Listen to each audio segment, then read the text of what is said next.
Je vais vous faire une démonstration de la solution que nous avons élaborée pour notre projet DataVis avec l'OPT. Le matériel utilisé est une matrice LED Pimoroni Cosmic Unicorn avec une grille LED de 32 par 32. Vous pouvez aussi observer l'interface du logiciel Tony, utilisé pour tester et téléverser nos fichiers sur cette tablette. Cette interface nous permet de composer ou retravailler le code, de tester directement le code sur la matrice via l'environnement interactif proposé par le Raspberry embarqué de la matrice, de téléverser les fichiers sur la matrice par USB. Vous pouvez observer aussi plusieurs onglets de l'interface Tony. À gauche, les fichiers qui permettent de voir sur quel dossier en local on travaille, mais aussi la racine du système de fichiers de la matrice. En bas, la console qui permet d'afficher, suivant notre code, le retour de l'exécution de celui-ci.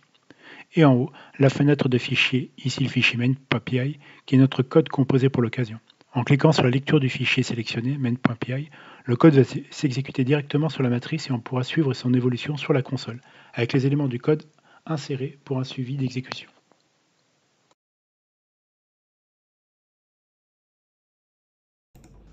En exécutant le script, nous entrons dans la fonction main qui constitue le point d'entrée du programme.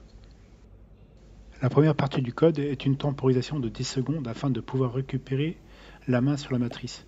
Sans cette tempo, le code se lance automatiquement dès le démarrage de la matrice. Le programme étant composé de plusieurs boucles, la matrice bloque l'accès. Tony ne peut pas obtenir le raw path confirmation nécessaire pour communiquer avec la Raspberry.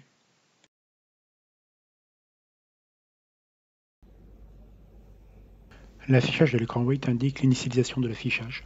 La lecture des informations du fichier .env dans la racine de la matrice afin de se connecter au Wi-Fi pour synchroniser sur l'une des 3 adresses FTP enregistrant le code, puis interroger l'endpoint API de l'OPT afin de charger les données des agences, le nom d'agence qui sera traité par la suite et l'ID, tout ça dans un arrêt.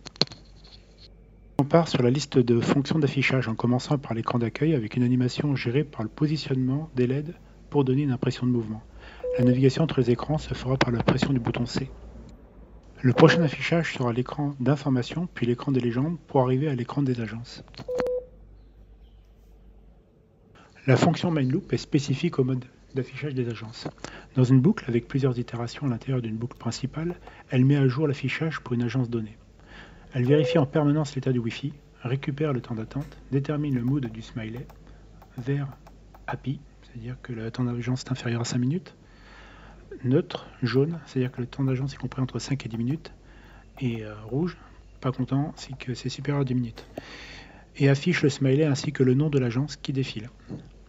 Elle permet aussi de réagir aux appuis sur les boutons A pour le son, B pour la pause de la boucle, C pour le changement d'écran et D pour le redémarrage, mais aussi pour le son et la luminosité avec les boutons plus et moins.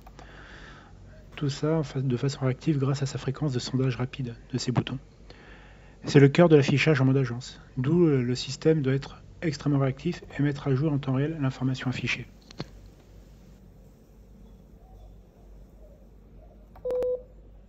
Par double pression du bouton C, nous pouvons sortir de la boucle d'agence, puis sortir de cet affichage vers le suivant, le QR code, vers l'article Axter. Par double pression du bouton C, nous pouvons sortir de la boucle, puis sortir de cet affichage afin de retourner à l'écran d'accueil.